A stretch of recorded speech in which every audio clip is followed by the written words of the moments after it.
वहिनी वहिनी अहो वहिनी. अगं आत्या हळू ना जरा हळू. अगं तू आलीस काय? जा आतमध्ये जाऊन मम्मीला सांग जा आत्या आलीये म्हणून.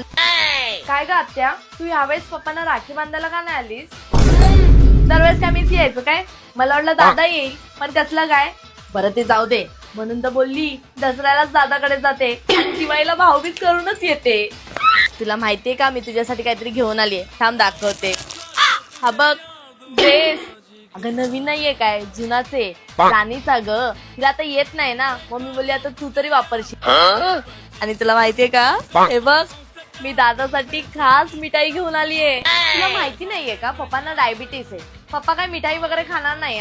अगं म्हणूनच तर मी जैनिशची मिठाई घेऊन आली आहे. या मिठाईची स्पेशालिटी म्हणजे यामध्ये दूध मावा साखर केमिकल्स असे कोणतेही पदार्थ न वापरता फक्त प्युअर ड्रायफ्रुट्स ने बनवलेली आहे. तू कशी एकदम डाएट कॉन्शियस आहे ना मग तुझ्यासाठी ही मिठाई तर एकदम बेस्ट आहे. आणि डायबेटिक पेशंट सुद्धा ही मिठाई खाऊ शकतात काहीच प्रॉब्लेम नाही. आणि ही मिठाई जवळजवळ 20 दिवस रूम टेम्परेचरवर टिकते. यामध्ये काजू बदाम खजूर पिस्ता सोबतच शुद्ध गाईचं तूप वापरलेलं आहे. तसेच यांच्या शॉप मध्ये मेथी डिंक नाचणी मखाना लाडू सुद्धा मिळतात ते पण एकदम शुगर फ्री. तुम्हाला जर जैनिशची ही मिठाई ऑर्डर करायची असेल तर स्क्रीनवर दिलेल्या नंबरवर तुम्ही कॉन्टॅक्ट करू शकता किंवा त्यांच्या शॉपला व्हिजिट सुद्धा करू शकता. टेस्टी मिठाई आहे आत्या. ही मिठाई तर पप्पांना नक्की आवडणार.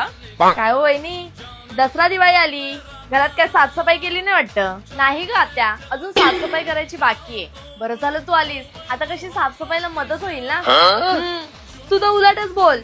अगं तुला माहितीये का जेव्हा मी ह्या घरात होती ना तेव्हा घर अगदी काचेसारखं चमकायचं आणि आता बघा काय अवस्था आली आहे ते. जाऊ दे काय बोलून फायदा नाही मरू दे तिकडे.